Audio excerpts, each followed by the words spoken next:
Cody Rhodes tidak mau jadi heel.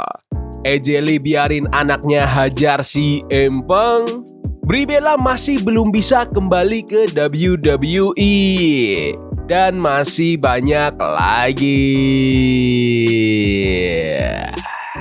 Selamat datang di Extra News, di mana kita akan bahas berita dan rumor terkini tentang WWE. Cody Rhodes tidak mau jadi heel. Sepanjang tahun ini, Cody Rhodes sering banget ditanya media soal kemungkinan dia bakal turn heel. Wajar sih, udah 3 tahun jadi babyface, banyak yang ngerasa udah waktunya ganti karakter. Tapi Cody jawabnya simpel aja, aku nggak tertarik. Kayaknya aku nggak bisa, hatiku nggak di situ. Di acara What Do You Wanna Talk About, Cody lagi wawancara Becky Lynch, dan Becky malah ikutan nimbrung bilang kalau Cody itu terlalu baik buat jadi heel. Becky bilang, di dunia nyata maupun karakter, Cody itu orang yang baik banget. Dia selalu ramah, selalu bantu orang, selalu positif. Sampai Becky bilang, gimana caranya kamu ngebu orang kayak Cody Rhodes? Itu mustahil. Menurut kalian, apakah Cody Rhodes tidak pantas jadi heel? Komen di bawah. AJ Lee biarin anaknya hajar si Empang. Jadi gini, di main event WWE Live Event kemarin di Manchester, si Empang, Sami Zayn sama Penta berhasil ngalahin The Judgment Day di pertandingan Six Man Tag. Tapi kemenangannya nggak semulus itu.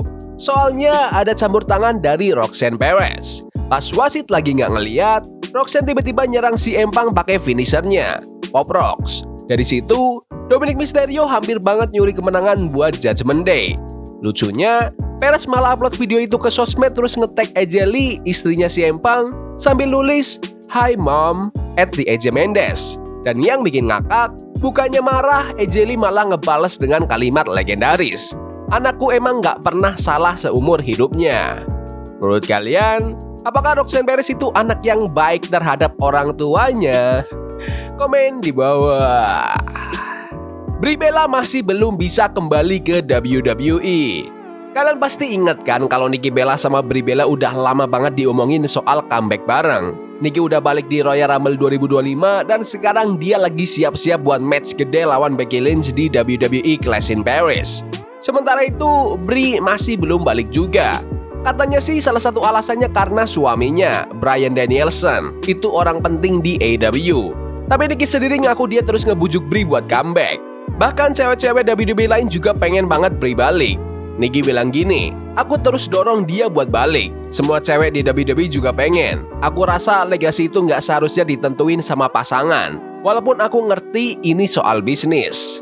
Dia juga optimis kalau WWE makin lama makin terbuka sama ide comebacknya Brie. Jadi kemungkinan masih ada, tinggal tunggu timing yang pas. Menurut kalian, apakah Brie Bella perlu kembali ke WWE atau tidak? Komen di bawah. Chelsea Green bela Tiffany Stratton di X. Jadi ceritanya ada fans yang ngepost foto perbandingan Tiffany Stratton pakai make up dan tanpa make up di X. Maksudnya sih katanya cuma buat nunjukin perbedaan, tapi vibes-nya tuh kayak nyerang, dan Chelsea Green gak tinggal diam. Chelsea langsung balas postingan itu dengan fotonya sendiri tanpa make up sambil nunjuk jari tengah ke kamera. Dia juga nulis, "Seorang juara muda, cantik, berbakat, sukses, dengan atau tanpa make up. Nih aku juga tanpa make up. Sekarang giliran kamu, tunjukin mukamu sendiri." Udah jelas banget Chelsea berdiri buat ngebelain teman satu locker roomnya. Chelsea Green sama Tiffany Stratton baru pernah ketemu sekali doang di ring.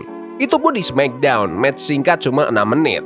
Chelsea malah bilang dia pengen banget feud beneran sama Tiffany, apalagi buat rebutan gelar WWE. Chelsea ngerasa feud ini bakal keren banget karena Tiffany itu superstar homegrown WWE, sementara Chelsea ditempa di indie scene. Kontrasnya bakal bikin storyline gila kalau beneran terjadi. Menurut kalian, apakah mereka itu tetap cantik dengan dan tanpa make up? Komen di bawah. Update cedera parah Kevin Owens. Setelah lama hilang gara-gara cedera leher, Kevin Owens akhirnya buka suara lagi di sosmed. Terakhir dia wrestler itu di Elimination Chamber Toronto 2025, ngalahin Sami Zayn. Harusnya dia ketemu Randy Orton di WrestleMania 41 Night 2, tapi batal karena cedera leher yang serius dan harus operasi. Tanggal 18 Juli kemarin dia udah sukses operasi neck fusion. Sayangnya Owens kemungkinan besar bakal absen sampai WrestleMania 42 tahun depan. Nah, selama masa pemulihan, Owens sempat ikut event NASCAR Cup Series di Daytona, Florida. Banyak fans kaget lihat badannya kelihatan jauh lebih kurus. Sampai pada heboh. Owens sakit gak sih? Sehat gak sih dia? Owens akhirnya nge-tweet buat nenangin fans. Guys, jangan panik. Aku masih gendut kok. Tenang aja. Dalam konferensi pers NASCAR, dia bilang operasinya berjalan lancar. Tapi comeback ke ring masih tergantung kondisi badannya nanti. Owens sih berharap banget bisa balik tahun depan dan dia nutup interview dengan satu kalimat. Tujuanku sekarang cuma satu, balik lagi ke ring. Menurut kalian, apakah Kevin Owens itu salah satu pegulat paling underrated di WWE? Komen di bawah. Respons Stephanie McMahon gagal tanding gelar dunia. Stephanie McMahon harusnya dia lawan Naomi di Clash in Paris besok buat gelar WWE Women's World Championship, tapi rencananya buyar karena Naomi ngumumin dia lagi hamil.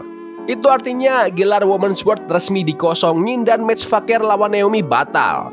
Tapi jangan khawatir, Fakir masih punya jaminan title shot. Bedanya dia bakal ketemu lawan lain yang dipilih langsung sama GM Raw, Adam Pearce. Fakir sendiri pede banget, dia nulis di X. Gak peduli di mana, gak peduli lawannya siapa, gak peduli berapa biayanya. Aku bakal wujudin dan jadi juara. Sudah saatnya WWE Championship dipegang oleh wanita Latin. Pearce bilang dia udah punya kandidat lawan buat Fakir, tapi butuh waktu seminggu buat ngerapihin detailnya. Buat yang lupa, Fakir dapat kesempatan ini karena menang di WWE Evolution Battle Royale. Ngalahin nama-nama gede kayak Nia Jax, Nikki Bella, sama Lash Legend. Di malam yang sama, Naomi juga cash in Money in the Bank-nya buat ngerebut title dari Io Sky dan Rhea Ripley. Jadi sekarang tinggal tunggu aja siapa lawan Fakir di title match barunya. Menurut kalian, siapa yang paling cocok buat lawan Stephanie Fakir untuk gelar dunia WWE? Komen di bawah. Baron Corbin ungkap jahatnya sistem kontrak WWE.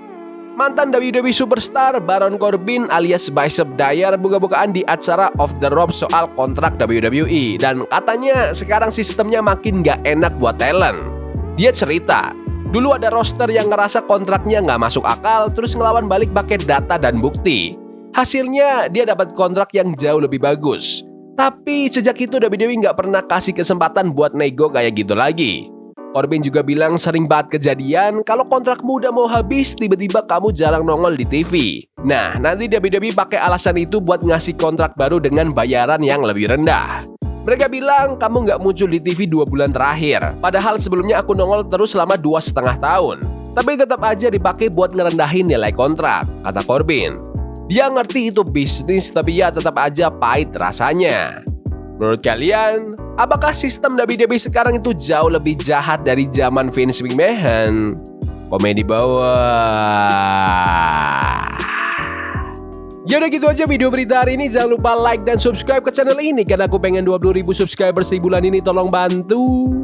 Yes boy, see you. Love is a game we play incognito. Forbidden fire on Nico. Burning for love we can hold. I wish we were impossible. Yeah, we play incognito.